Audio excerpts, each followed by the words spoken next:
এটি হলো পশ্চিমবঙ্গের রাজধানী কলকাতা শহরে অবস্থিত এমন একটি মন্দির যা নির্মাণ করতে ২৬ বছর সময় লেগেছিল, আর তাই বিশ্বের বিভিন্ন প্রান্ত থেকে বিপুল সংখ্যক দর্শনার্থী এই মন্দির পরিদর্শনে আসে।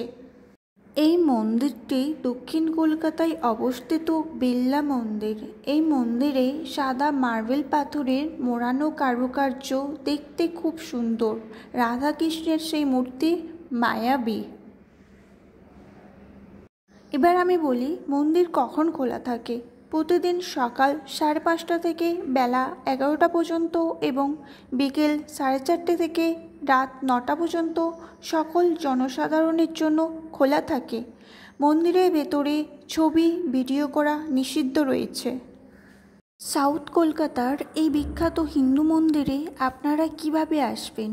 কলকাতার বিভিন্ন স্থান থেকে বালিগঞ্জের উদ্দেশ্যে যাত্রাকারী বাসে চেপে আপনি এখানে সহজেই আসতে পারেন।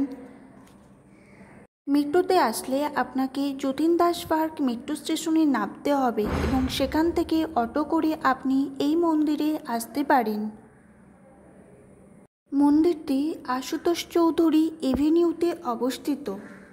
1970 সালে বিশিষ্ট শিল্পপতি বিড়লা পরিবারের দ্বারা এই মন্দিরটি নির্মাণ কার্য শুরু করা হয় এবং 26 বছর পর 1996 সালে 21শে ফেব্রুয়ারি স্বামী চিদানন্দজি মহারাজের দ্বারা এই মন্দিরে প্রাণ প্রতিষ্ঠা করা হয়।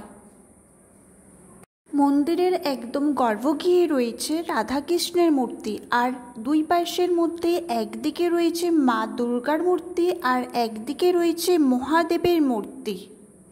খুব সুন্দর পরিচর্যা ও শান্ত মনোরম পরিবেশে এক কথায় আমি মুগ্ধ হলাম। আর আপনারাও আসছেন তো মন্দিরটি পরিদর্শন করতে?